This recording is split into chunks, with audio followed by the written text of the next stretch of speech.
chapter 9.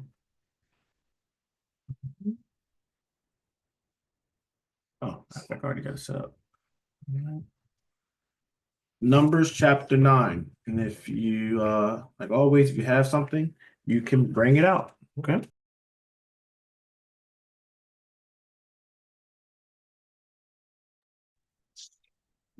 Let me see real quick if there's something in 8 that we have to have. No, I think the 8 was done with kind of other subject matters with Levites and stuff. Yeah, that's okay. All right. We are going to Numbers chapter 9. Numbers chapter 9. And we are going to start at verse 1. All right, Numbers chapter 9, beloved, and we're starting from verse 1. And Yahweh spake unto Moses in the wilderness of Sinai in the first month of the second year after they were come out of the land of Egypt, saying, let the children of Israel also keep the Passover at his appointed season. All right, so once again, Howard is speaking to who? Moses. All right, and they're still in what? Wilderness of Sinai. And this is the first month, but listen, beloved, the second year. All right. So they're counting how we're starting time is what? Year 1 will be when we was in Egypt. All right. Of course, it's time before it, but that's where he started from. All right. So we say it's second year. They ain't talking about Genesis. It's talking about when we got free, when we are established nation, and that's happened right there. Okay. So this is the year after we got out of Egypt. Okay, as it states. And he says what? He didn't forget about the feast, did he? He said, let the children of Israel also keep the Passover at his appointed season. Okay. We should know the appointed season. We read in Leviticus. Also, if you can go to the inception of it, in Exodus 12 as well. Okay. All right, let's keep going. Nobody have anything? We'll keep going. And the 14th day of this month at evening, ye shall keep it in his season, according to all the rites of it, and according to all the ceremonies thereof shall ye keep it. And Moses spake unto the children of Israel that they shall keep the Passover. All right. Not really much to break down, beloved. Remember, it's the 14th of the first month at even. All right. So this one is always kind of put that emphasis at even. All right. Ye shall keep it in his appointed season. All right. According to what? The rights. All right. According to how he establishes the rules and guidelines around it. Okay. According to all the ceremonies thereof shall you keep it. So don't try to go and do all this other stuff. Right. Don't try to do it how I told you to do it. Okay.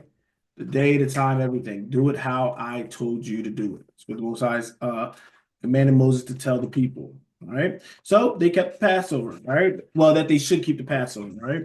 So let's keep going. Let's keep going. I just want to point out in verse 4, it says that Moses spake unto the children of Israel. We see here that Moses is being the intercessor between Yahweh and the children of Israel, and also people say Moses' law, which is also written in the Bible, the law of Moses, but it's just saying when it said Moses' law, it's just Moses is a spokesman. He's the intercessor. That's why oftentimes it says the law of Moses, because he delivered the law to the children of Israel. Okay. No, that's a good point. A point that need to be reiterated a lot, just so we always remember. Because people are going to do that because they try to, sometimes they're trying to water it down, like, oh, this have authority, but this don't. Right? This is Moses speaking, but now when Christ saying it, now it's a big way. It's like, no, same authority is giving the same thing for all of it, beloved. Okay, that's why they don't destroy each other. That's why it's going from the same authority. Okay, matter of fact, let me see if I can find them. No, I won't do that today. But just get into Kai's point. There's a scripture that says they'll call law of Moses, but also says the law of God. All right, so it's interchangeable. Yeah, it's in Nehemiah now. Nehemiah, right? Yeah, I was gonna look for it, but I was like, nah. But if you got it, you want to bring it out, you can. All right. So yes, you can say the law of God. Remember, when you talk to our people, we know that. All right. It's this. I keep saying Christianized thing, but Christians got to try to make this the distinction, all this kind of stuff. But we knew as the people, when you say the law of Moses, we knew it was the ultimate authority. Nobody argued that. Christ didn't argue it. The Pharisees, nobody argued it. They knew what it meant. All right. It's just saying the law of Moses because who written it? Moses. That's Mhm. it. That's the only reason why I say it. Law of Moses, the law that this thing that came from Moses, but it's not coming from him. This is what Moses saying it or Moses writing it. So that's why they attribute it to Moses. All right, that's it. Nothing too spectacular about it, beloved. Don't make it harder with it. It is the law of God. You will get punished off the things that he's stating, and it has that ultimate authority. That's why. Okay. All right. Good point. Good point. Please. Uh, what verse are we at? Verse 5. Okay. And they kept the Passover on the 14th day of the first month at even in the wilderness of Sinai. According to all that Yahweh commanded Moses, so did the children of Israel. And there were certain men who were defiled by the dead body of a man, that they could not keep the Passover on that day, and they came before Moses and before Aaron on that day. All right. So we got something happening in verse 5 and 6. All right. We got something happening. They kept the Passover the 14th day of the first month at even in the wilderness of Sinai. Okay. So for one thing is, one of the things is you have to do it in the land. You got to do it in the land. Yeah. Beloved, how long were they in the wilderness to get before they got into the land? Mm. How long did it take to get from Egypt to the promised land? 40 years. 40 years. Now, the second question is, were they supposed to be doing the Passover every year till they got in there? Or was it just stopped after this? Well, we see the first year. Now we got the second year where he's commanding them. Did it supposed to stop here? And he said, take a pause until you get back into the land? Teach. Just asking. So the first, if it took 40 years to get to the land, and God told me, he's telling them right here, I want you to still do it. They're not in the land. That means the first, if they was doing it right, the first 40 Passovers, beloved, will be outside the land. Okay? So this is what I'll tell you. Some things sound good, but it's like, really think about it. They put all their emphasis on, it got to be in the land. And yes, they have laws on it. When you get there, yes, when you get there, there's a lot of stuff you go through when you get there. But they were doing it and being commanded to do it outside the land. 40 years. Okay? So just throwing that FYI out there because a lot of people don't think about that. Okay? And yes, they have the priesthood, they got the temple, with a temporary temple, they got that stuff, but that's what's still happening. All right. They're not in the land. All right. They're outside and he's still telling them to do it. Why? Because there's a reason why he's giving you these things. All right. There's something you need to rehearse. He can't afford you to be forgetting. But did we stop doing it? Yes. Okay. That wasn't from God's sake. That's because of us. Sometimes I don't know what our forefathers, 4 months. I ain't gonna blame the women because it's the men's fault. Mm-hmm. We get laxed or whatever, and we just say, you know what, not gonna do this year. And then once you stop, what happens? It gets easier, right? The hardest Sabbath to break, beloved, is your first Sabbath. Then it gets easier to break more things, right? The hardest lie is that first lie, and then it get easier, right? This is the power why he's saying, I don't want you to experience that, right? Once you experience that first, now it gets easier to do these things. Okay. And then you'd be like, dang. So I look back like, how did I get this far off? I used to, yeah, that's how easy it is. Yeah. Okay. So, beloved, when the Most High is instructing us to do these things, right? When he doesn't do his commandments, we can't afford to just be laxed. All right. Because then you'll be on the other side trying to fight it because you feel like because you didn't do it so long, it must be right. I feel justified because something would have happened by now. Nah, he'll let you stay in disobedience if that's what you want to do. He'll let you live your whole life in disobedience if that's what you want to do.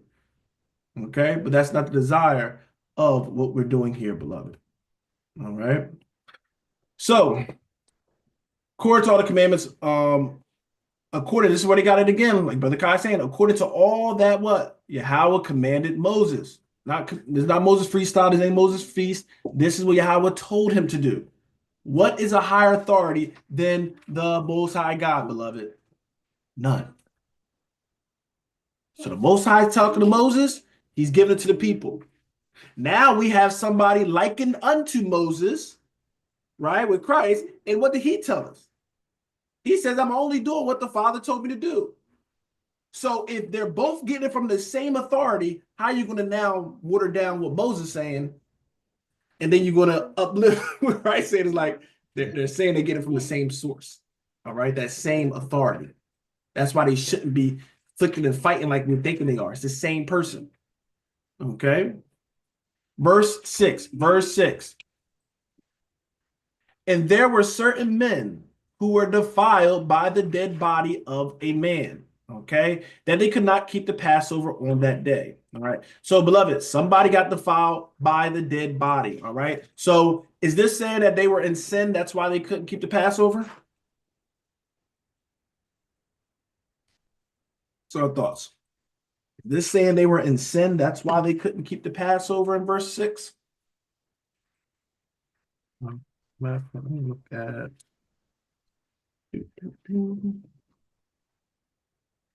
This is why I be asking these questions over and over, because I don't want it to slip now, beloved. We can't be forgetting some of these principles. Touch the dead body. Are they in sin at this point? No, just unclean. Just a fire. All praises, right? They are just unclean. Now, they're unclean. Now, if they go in there and offer up this sacrifice, now they in trouble. I want y'all to know the difference. Unclean is one thing. What you do when you unclean, now you're about to enter into something else. Okay? So great point. Good job, sis. All right. So they were defiled by a dead body of a man that they could not keep the Passover on that day. All right. So realizing can't keep it on this day. All right. It's a once a year thing, right? And we're going to see why, beloved. So y'all that know, just relax. All right. So this is once a year. So they're like, I'm defiled. I'm going to miss it. I can't do it this year. Okay. So this is a rare occasion. So let's look at the law for this. I should have found it. I should have got it before. Let me see. 252.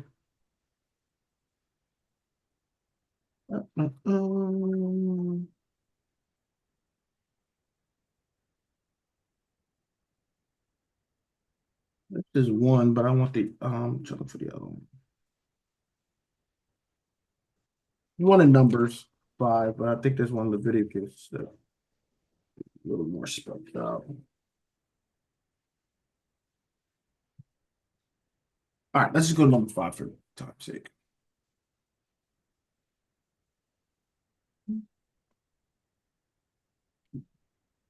Fine. All right, you can read verse 2. Wow, I'll look for something else. Sure. 2. Yeah, Numbers 5. Yeah, start. Do verse 2. And I think we got one a little further down. Command the children of Israel that they put out of the camp every leper, and everyone that hath an issue, and whosoever is defiled by the dead. So if you defile by what? The dead. Okay, you should put them out of the camp. Read verse 3. Both male and female shall ye put out. Without the camp shall ye put them, that they defile not their camps in the midst whereof I dwell. So that's taking them out the camp. And once again, you cannot give off. I'm just not going to look for it right now, for time's sake.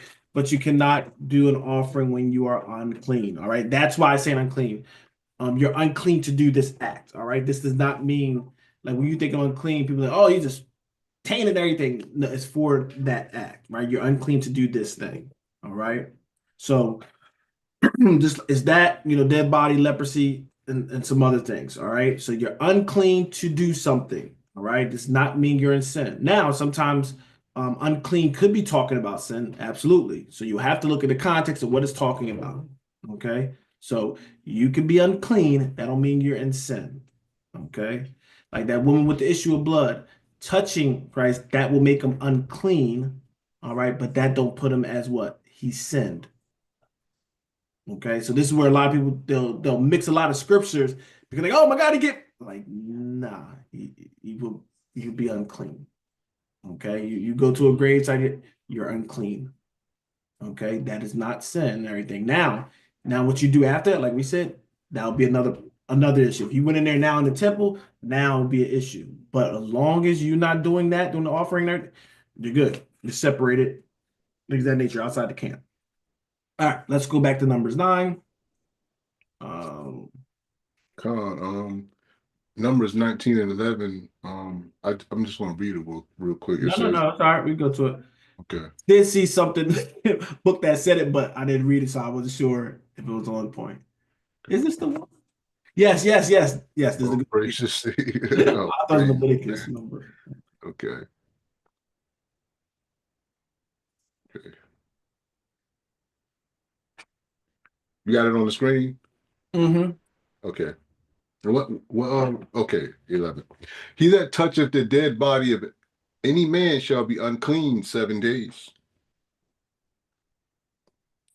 You can read the next two verses as well. He shall purify himself with it on the 3rd day, and on the 7th day he shall be clean. But if he purify not himself the 3rd day, then the 7th day he shall not be clean. All right. So this is something also to remember. A lot of people just thinking, oh, you're just unclean, just wait the time. Like, no, you had rituals how you get clean again. Okay. So you also have to what, purify yourself on the 3rd day. And then he shall be clean on the 7th day. All right. So once again, one of those patterns, 7 days, all right, at completeness. So you mess yourself up, 3rd day, clean stuff. Now you'll be good on the 7th day. If not, if you don't purify yourself, guess what? You still gonna be unclean. Okay. Go to read verse 13. This is the tabernacle part I was talking about. Whosoever toucheth the dead body of any man that is dead, and purify not himself, defileth the temple of Yahweh. And that soul shall be cut off from Israel, because the water of separation was not sprinkled upon him. He shall be unclean. His uncleanness is yet upon him. Let's go some other stuff. We can talk about the water purification. We'll dive into it today. All right. But the point is what? If they touch their body, they defile and purify, they don't purify themselves, go through that. Then what? They defile the tabernacle of Yahweh. Okay. Now you're touching the what? The sin realm. Okay. As long as you stay away, you don't defile it. So the point was dealing with that defiling of temple where the Most High is. He's showing that separation. Okay, there's a separation. You don't allow just anything and defile just to be in his presence. So he's trying to show us that. Okay. So you will hear little things now. We have to stay in the temple, and then when we go doing with church and gatherings, there's some similarities, but you have to understand the difference as well, right? You come to church, they say, oh, come as you are and everything. It's with the ideal that what? They'll come, you don't want to put pressure on them that they change so much, and then, hopefully change what happens. So they'll say, come as you are and everything. Okay. But when you come to Most High, you're coming as you are, but you have to come with what? A repentant heart. That means you have to be coming in there with change and all that stuff. Okay. If you don't want to serve God and everything, then no, don't come as you are. No, stay out. Okay. Now they just welcoming any and everything in the church. That's not how it goes. Right. You have to have the faith. You have to come in. Right. And yes, there's certain things that you might not have, but you just want to be, well, I'm just going to come in with a man saying, I'm just going to come in with my shirt off and my beach shorts. Nah, you're not coming in here like that. No. They come as you are. Listen, you gonna come as you are as you filthy and sin and stuff like that because this is where you're gonna get cleaned at. But no, you're gonna put some reverence and respect on God. If that's too hard for you, then that's okay. You go some other spot. All right? That is the reverence you have for God, beloved. We have a lot of stuff these defile. Nah, we ain't just defiling, just letting anything in. Okay? He has that protocol. He has that kind of stuff. Okay? We have to understand When we go to certain places, they demand that respect, right? The world even understand that. You go in front of what they call important people and stuff like that, you're dressed a certain way and all that stuff, right? You know, a lot of rappers be dressed a certain way, then they go and meeting somebody, like they go to White House or something, then a lot of them dress up and everything. They put that reverence and that respect on that. How much more the Most High God? Okay, so you would have that, but that's just another side tangent I went on. Okay, beloved. So divide not the tabernacle of the Lord, and that soul. Listen, that soul shall be cut off from Israel. Always tell y'all to listen to certain things like this. Think about his punishment. People are like, oh, it ain't no big deal to cut somebody off or kill somebody and stuff like that, beloved. That's a punishment to what? Reverence. Why would he? Why would he go to that extreme for something that just we feel so light? Ever thought about that? The things they say, oh, it ain't no big deal. What was the punishment that he had? Right? Because everything you ain't just getting killed or kicked out the camp, but there's certain things where like you get killed or kicked out the camp. Sometimes the punishment will show you how the person thinks about it. What y'all think about that, beloved? Sometimes the punishment will show you the importance of that. Okay? So just consider this, beloved.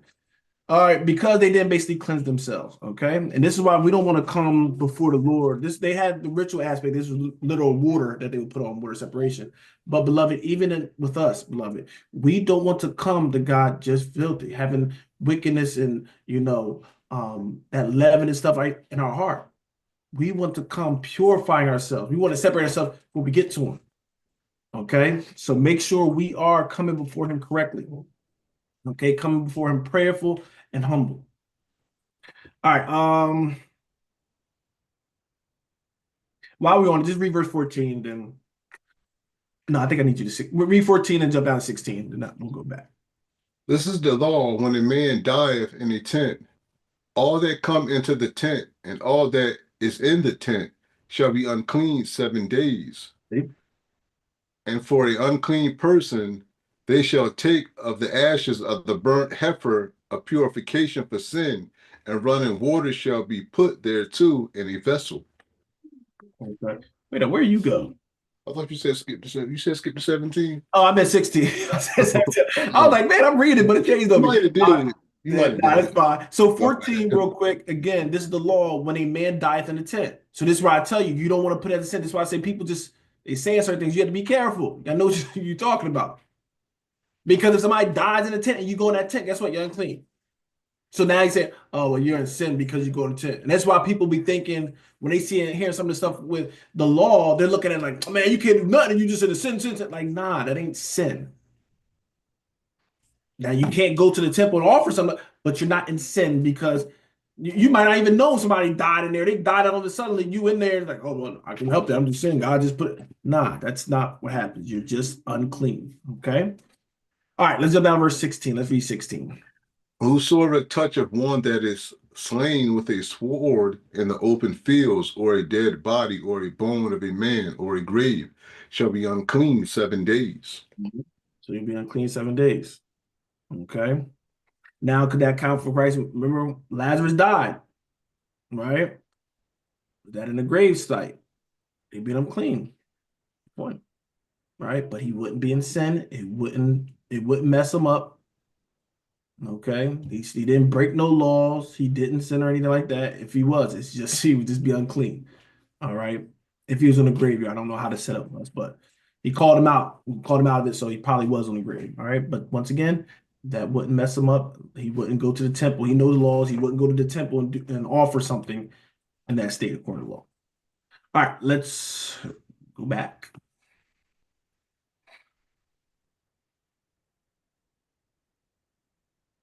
And people probably got big, and I know y'all in here. If you probably got big, ready to stone me for saying something like that. Don't be calling my Lord and Savior. He was unclean. He was never unclean. I'm saying to the law that's how it will go, beloved. Okay. Even him touching and dealing. Remember, it says some of the stuff they're touching and dealing with. If you touch it, unclean. Right? That's just how it goes. All right. What verse we leave off at, Brother Kai? Was it 6? Yeah, we're on 7. All right, so let me see. All right, so this is a good point, right? They're followed by the dead body, the man that they should not keep the Passover that day. So this is one of the things where it's like, well, you know the law, but we're trying to observe this law.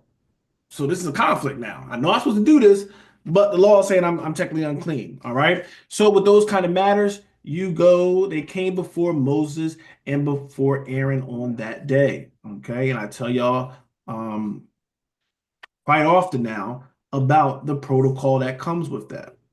Okay. Um, and let me see if I want to wait to the next one. Okay.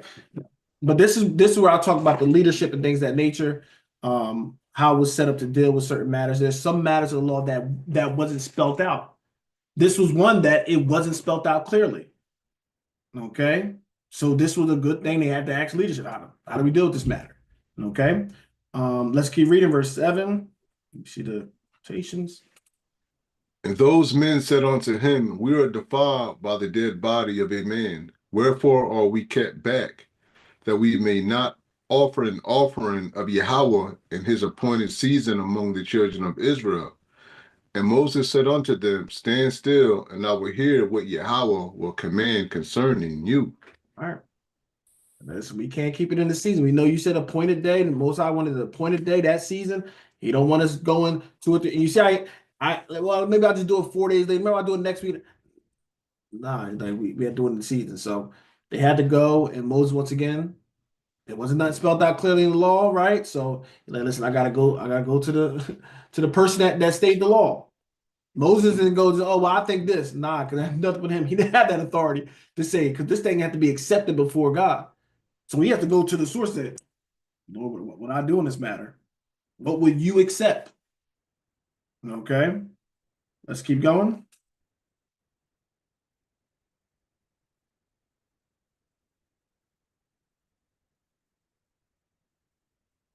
Well, no, he did read it. Moses said unto them, Stand still, and I will hear what Yahweh will command concerning you. Yes. So just wait there and wait for the judgment. All right. And sometimes, beloved, that's what's going to happen. Sometimes we want to jump and run and do something. Sometimes you got to stand and wait to hear the next command. Come. Do what God told you to do until you get the new order or something. All right. But he said, listen, stand still. I don't know exactly when he's going to answer.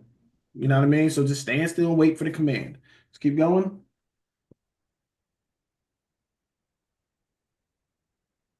We have verse 9. We have verse 9. And Yahweh spake unto Moses, saying, Speak unto the children of Israel, saying, If any man of you or of your posterity shall be unclean by reason of a dead body, or be in a journey afar off, yet he shall keep the Passover unto Yahweh. The 14th day of the second month at even, they shall keep it and eat it with unleavened bread and bitter herbs. So now we got an answer for this one. Okay.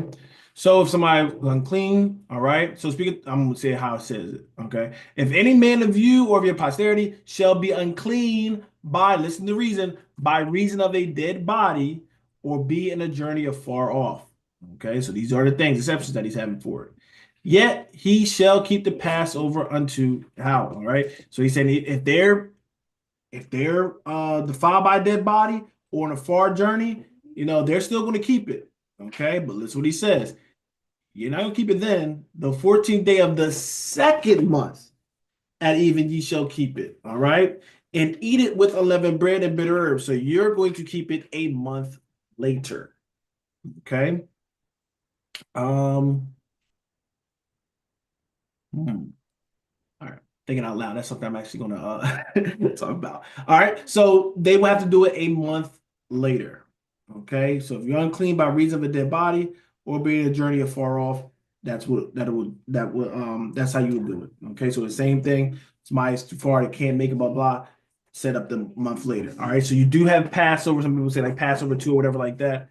It'll be for those reasons. Okay. Nah, I didn't feel like going to the first one. You know what I mean? I thought the second one would be more convenient for me. Nah, that's not what it's about. All right. You missed the boat, you'll be cut off. But these people, they will have it, he'll do it the second one. And that's even something to think about, beloved. He gets out, ain't no big deal. You know, I'm just wait till next year. He was saying, nah, you got to do this. He didn't even think about it. He didn't let it go to next year. He said, nah, you got to do it the next month. This is something that needs to be done. All right, it's very important. Right. And this is why I said we getting some of the insight in the New Testament more stuff, but now you see it why you needed this offering. Why he couldn't say, you know what, just next year, make sure you clean up. Nah, all right, next month. You missed this. Okay. Y'all gonna do it this time. Okay.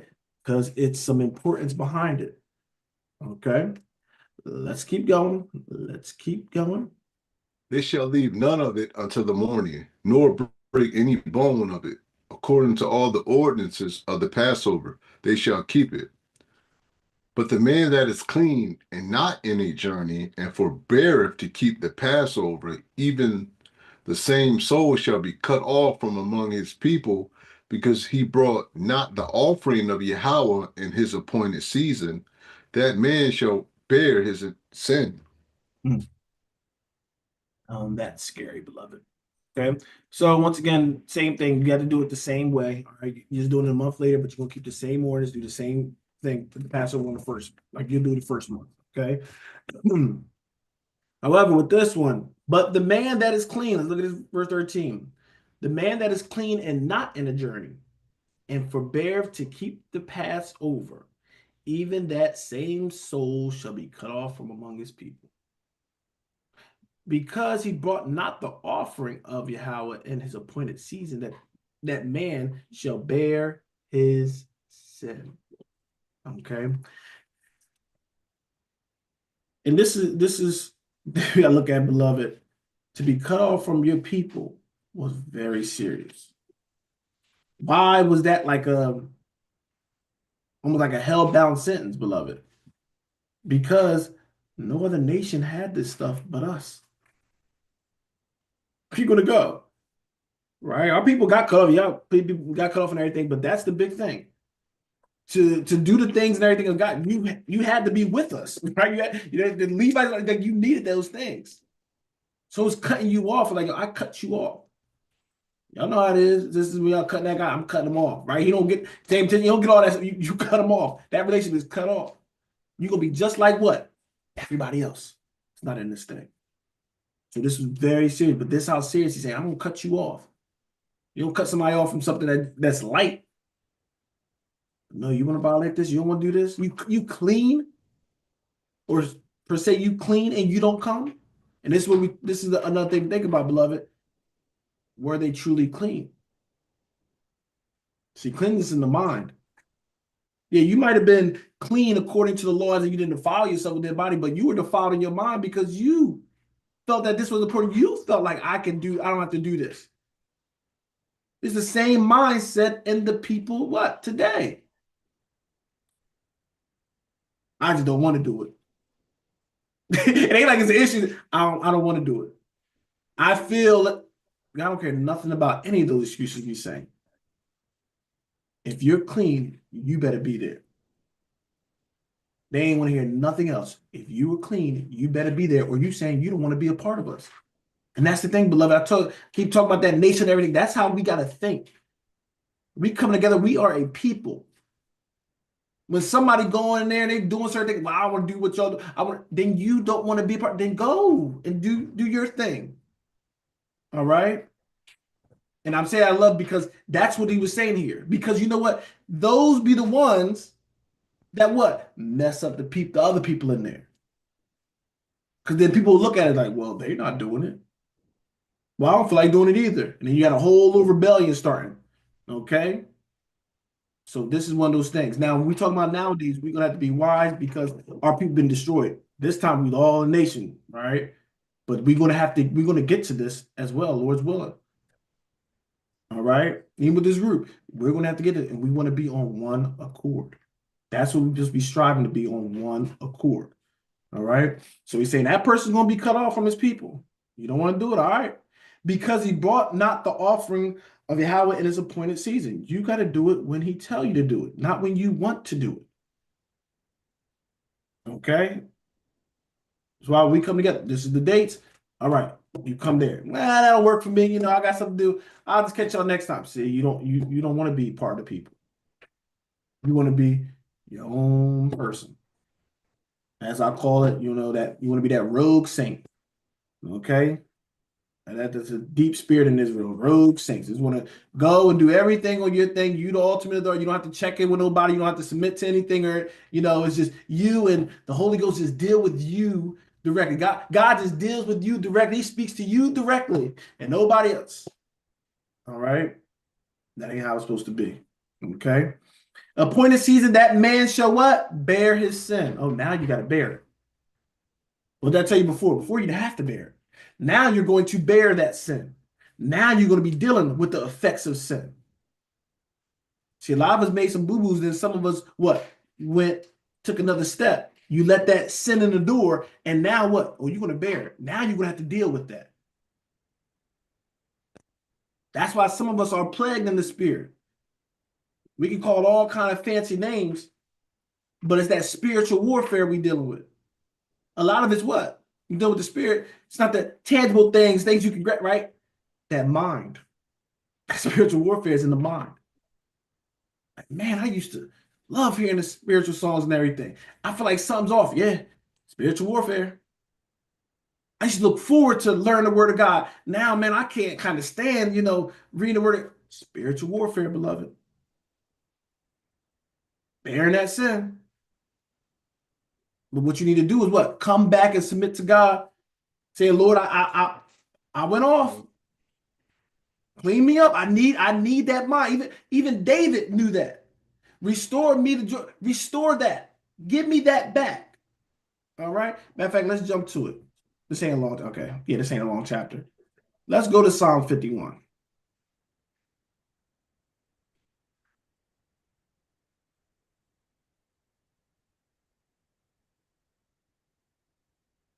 Psalm 51.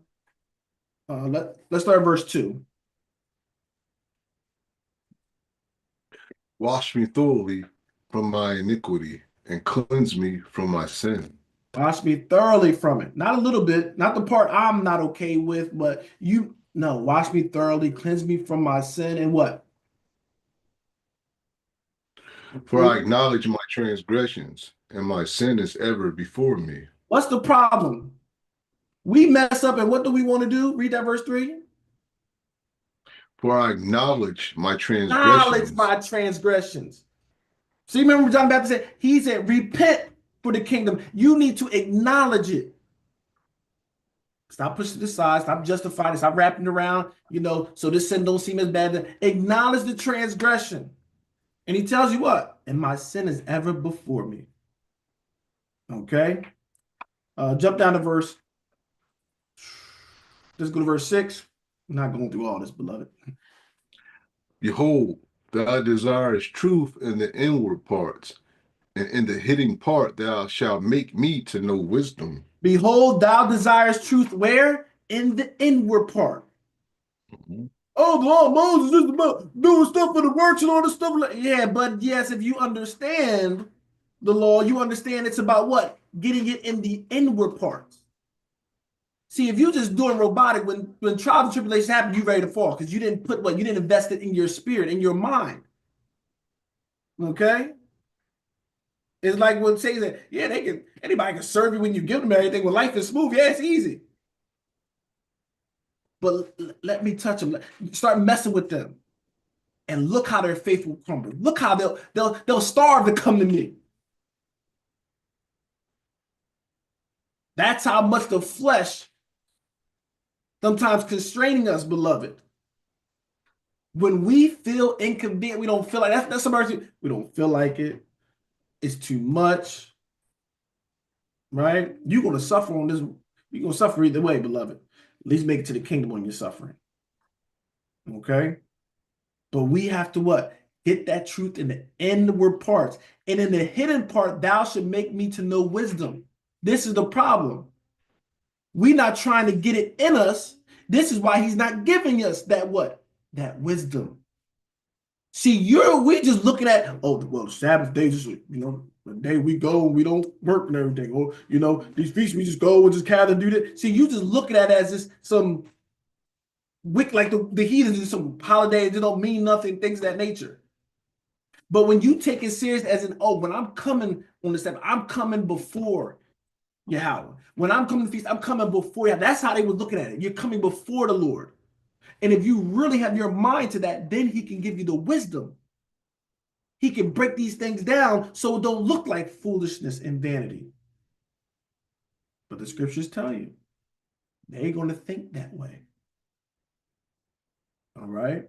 Those that are not in tune with the Spirit are going to think the things we are doing is foolish and vain.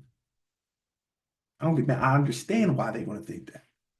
But until we desire this thing and the inside and desire his wisdom instead of ours, we are always going to be plagued with this fleshly, carnal mindset.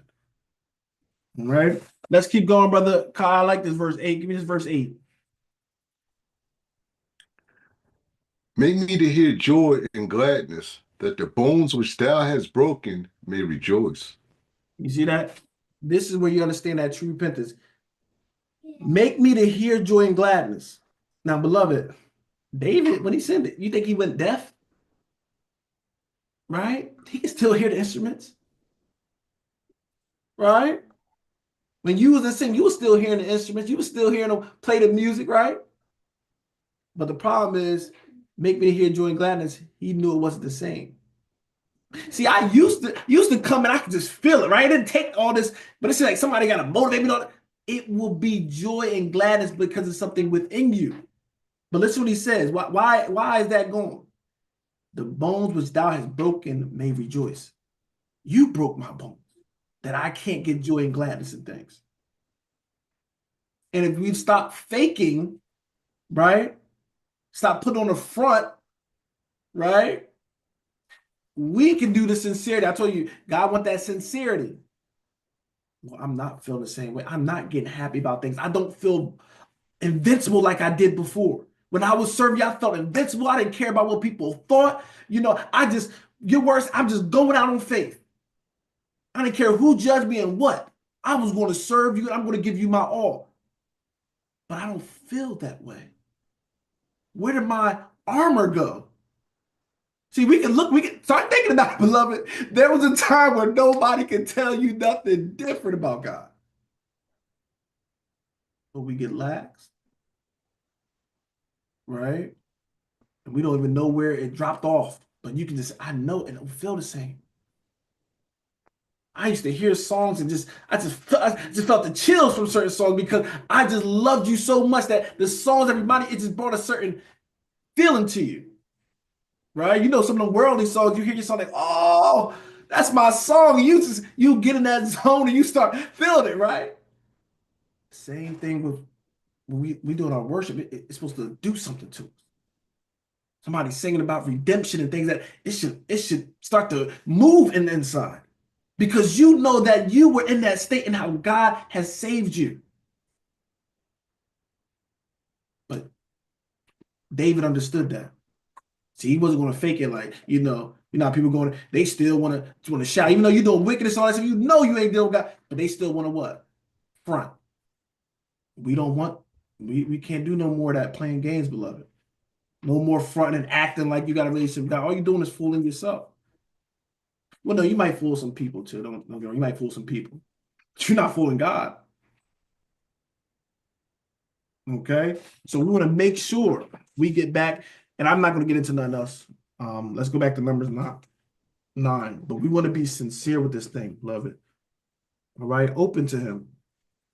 Throw our burdens on him. Okay?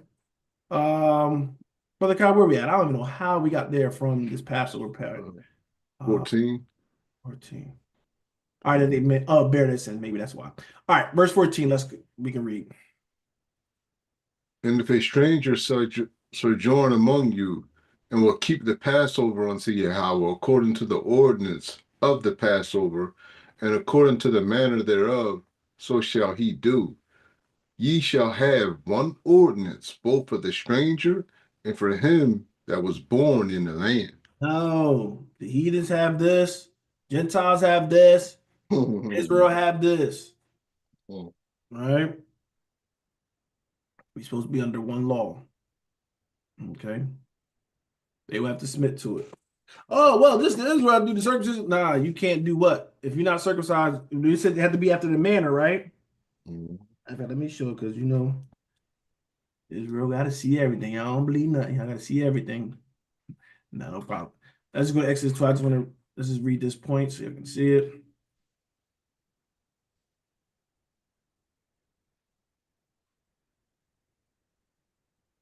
What number? 43. Let's go to 43. So this is 12, Exodus 12, and verse 43. And Yahweh said unto Moses and Aaron, This is the ordinance of the Passover. There shall no stranger eat thereof. Mhm. But every man's servant that is bought for money, when thou hast circumcised him, then shall he eat thereof. I'll read verse 45 too. A foreigner and a hired servant shall not eat thereof. All right. So this is one of those things where this is why I say it's covenanted people. When these feasts, I don't tell everybody no. It ain't like this way you can understand why the knowledge is so important. Because people go, oh, just bring everything and everybody and this and that. Like, nah, we're getting it. This is covenant stuff we're doing. These things come with punishments. If you're not serious about serving God, don't this ain't the time to be taking these things. And to throw away circumcision, that's why circumcision is important. Why would he care about somebody circumcised or not? It's just food, right? It's lamb. Why is he caring about circumcision? Because it's something deeper than probably what you're thinking. This is what I'm saying. We think it's light, certain things. But why is he incorporating all these things? Why is he being so detailed? Because it matters, beloved. Okay? The circumcised, yes. It ain't talking about no spiritual. This is the literal circumcision. But it also is showing us something that what? We do need to be spiritually circumcised. All right? That's what's supposed to be the partaking. That's that zeal to do these things, to be willing and obedient. That's that spiritual circumcision that we should be dealing with. Okay. All right. Let's go back to Numbers. Numbers 9. Okay. Born in the land. All right. Verse 15. One law for all. Love it. One law for all. And on the day that the tabernacle was reared up, the cloud covered the tabernacle, namely the tent of the testimony. And at even there was upon the tabernacle, as it were, the appearance of fire until the morning. All right. So on that day, okay, listen, beloved, the tabernacle was reared up, the cloud covered the tabernacle. All right. So now I think this happened might be on New Year. Not the heathens New Year, our New Year. I thought that's when they set it up. I'll have to look at it again. But I believe it's then. So on that day, the tabernacle was reared up, the cloud covered the tabernacle. All right, the tent of testimony. We read all that kind of stuff already. And at even there was upon the tabernacle, as it were, the appearance of fire until the morning. All right. So matter of fact, that's at the end. Let me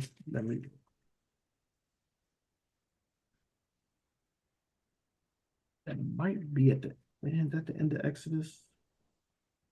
Uh, yeah. Let's go to Exodus 40 real quick. Exodus 40 real quick.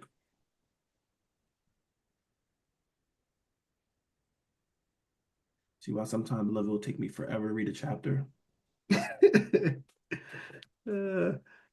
These cross references. Okay. So already this said, all right. So 40 and verse 2, that tells you when they set it up. But then let me go to the next part. So Exodus 40 verse 2, read that, Ak, and then we're going to go down a little bit. On the first day of the first month shalt thou set up the tabernacle of the tent of the congregation. So he set that up what? So-called New Year, first day of the first month. All right. He does, and this is when they set up tabernacle. All right, we're going to skip a lot of stuff. Go down to verse 17. Could you scroll down? I can't see it on Oh, screen. I'm looking at my book. All right. And Moses reared up the tabernacle and fastened his sockets and set up the boards thereof and put in the bars thereof and reared up his pillars. So this is the first month in the second year, and this is on the first day of the month. So remember, was kind of going how we talk about numbers, because remember, we're reading what? The second year, and paths of what? You got the first month, 14 day at even. So this is dealing with that same year, the first month in the second year. But this would happen on what? The first day of the month. So you see how sometimes you gotta put things together to make it do it. So this was happening before what we're reading right now. This was happening on the first day. There what? The tabernacle was reared up. All right, and they're putting it all together. All right. Jump down to verse 33. Okay. He reared up the court round about the tabernacle and the altar, and set up the hanging of the court gate. So Moses finished the work. All right, so he's finishing the work. Read. Then a cloud covered the tent of the congregation, and the glory of Yahweh filled the tabernacle. So the cloud, all right. Remember, the cloud covered the tent of the congregation, and the glory of Yahweh filled the tabernacle. All right. You go to Daniel, you'll see. Well, no, we're not even going to mix all that stuff in there. All right, let's go. So the cloud covered it, and that's how they know what? The glory of the Lord filled it. All right, the cloud showing the glory of the Lord. Verse 35. And Moses was not able to enter into the tent of the congregation, because the cloud abode thereon, and the glory of Yahweh filled the tabernacle. All right, so he's all in it, okay? He's all in the tent of the congregation. His glory is filling it up. Moses couldn't even get in. Read. And when the cloud was taken up from over the tabernacle, the children of Israel went onward in all their journeys. So the cloud will be there, and then so they, I said they dealing with it, and he was in the midst of them. He was showing that this is how I'm showing you. I'm in the midst of you, literally. Okay. So they seen that cloud on it. They witnessed it. All right. So many clouds of witnesses now. All right. So they witnessed this, and that was Most High showing the glory, just showing you I'm present. Okay. And then what? When the cloud lifted off the tabernacle, they'll know, okay, it's time to move. Told you they was in that one as well for a long time. All right. So this was the navigation. All right, be there. Okay, we settle, we make our camp, and then he moves up. Okay, we got to pack it up. Let's keep moving. You'll see it. Read the next verse. But if the cloud were not taken up, then they journey not till the day that it was taken up. All right, so they wouldn't move until it was taken up. Last verse. For the cloud of Yahweh was upon the tabernacle by day, and fire was on it by night, and the sight of all the house of Israel throughout all their journeys. Ain't no excuse. This is what we're saying. It don't matter if God presented himself and showed the glory to his beloved. That's not going to force you to serve him. You would think they have an everyday sign or miracle, beloved. Every day they got a miracle. They see the cloud going up there, the cloud going off. That will not save you if this thing is not in you. You'll see people, why ain't they doing the same thing they was doing those days? Like, I'm sorry, my brother's asking, why don't we raise from the dead and stuff like that? I'm like, what's that going to do? Just do it for show, just to say I did it? Well, people believe. No, it won't. We see these miracles over and over generations. They don't change people that don't want to be changed. These people getting wiped out, 4 5 and 4 months getting wiped out, and they seen the plagues in Egypt. They went across dry land through a sea, get manna from heaven, the quails coming, they feed off of that, and they still going against Moses on them. They see in the clouds, this is not going to force them to believe. That's why I say we have no power to force somebody to believe. But you better thank God that he chose you and take it very serious. And this is what Paul was talking about in the New Testament. Take heed, lest ye fall. Look at these examples, beloved. Okay? Because they, I won't even say lucked out, this makes it more scary, but they seen it, they witnessed this. Okay? The cloud on it and the fire by night. All right, let's go back to Numbers. Okay? Now we can read that verse 17 again. Wait up. So now you know it's talking about verse 15. And on that day, the tabernacle was reared up. The cloud covered the tabernacle, namely the tent of the testimony. And that even there was upon the tabernacle, as it were, the appearance of fire until the morning. So we see what? This happening on the first day. It was happening.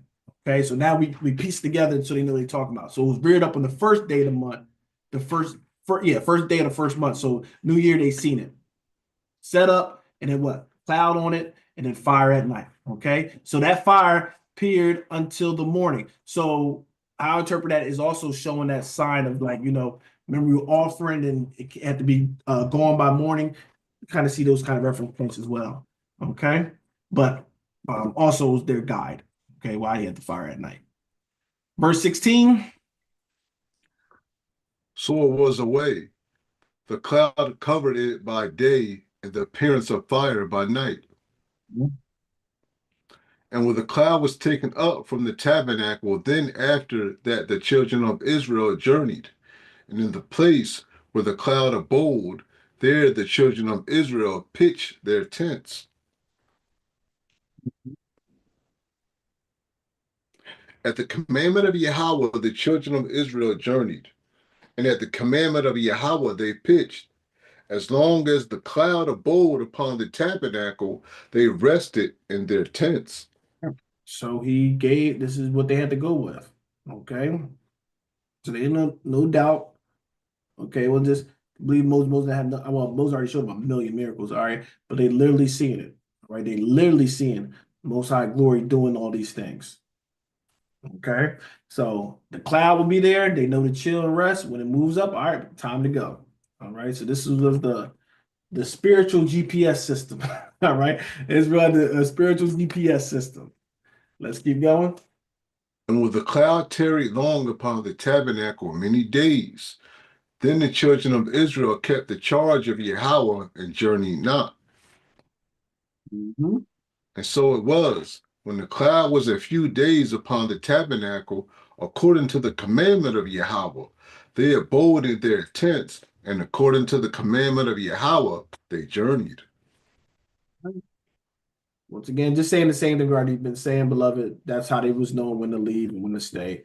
The cloud was showing. Let's keep going. And so it was, when the cloud abode from evening until the morning, and that the cloud was taken up in the morning, then they journeyed, whether it was by day or by night, that the cloud was taken up, they journeyed. All right, so they had to go with it. That cloud can leave during the day, it can tell them to leave at night. They just had to follow whatever the cloud says.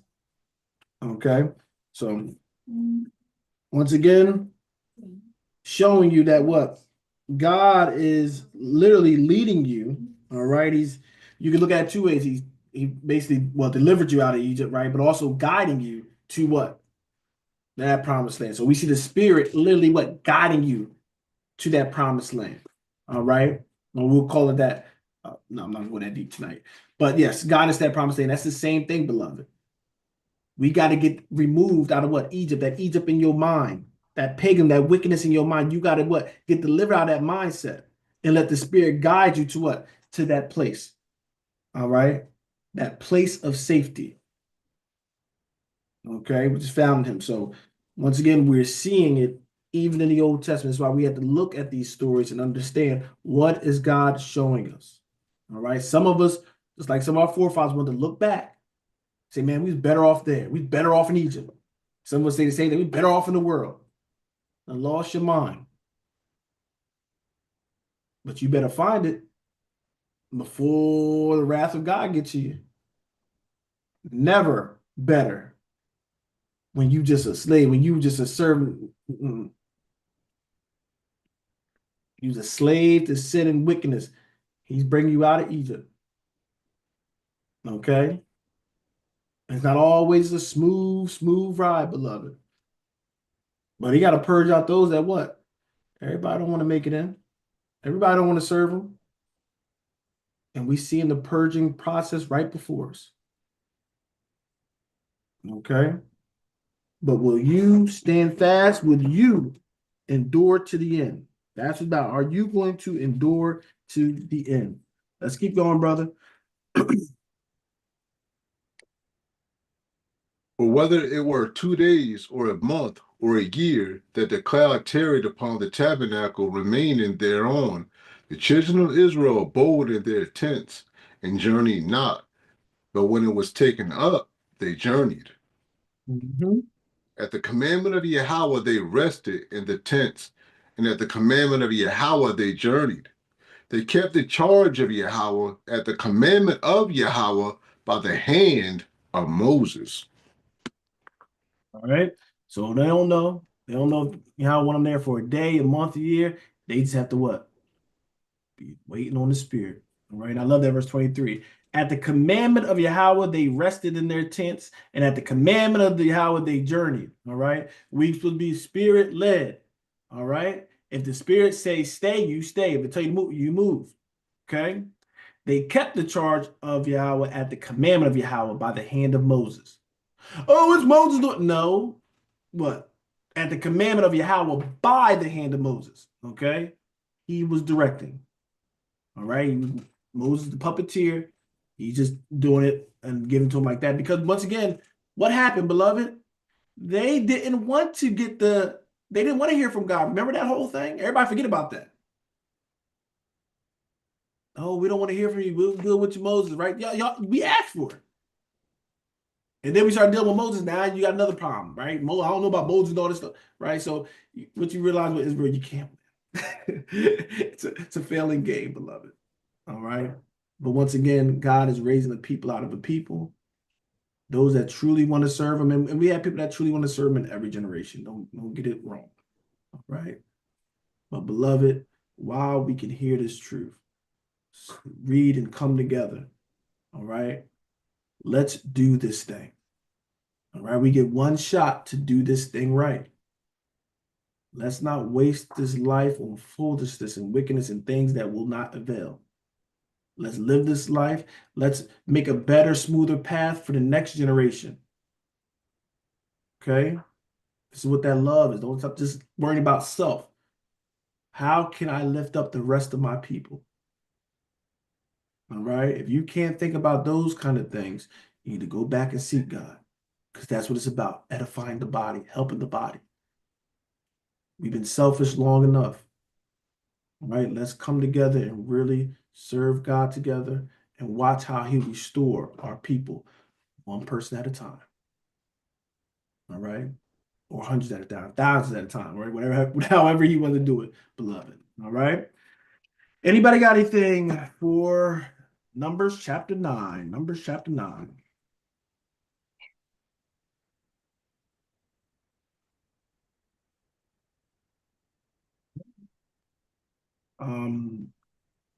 Those that are watching online, as always, I say Ayana Habathum, which means we love you all.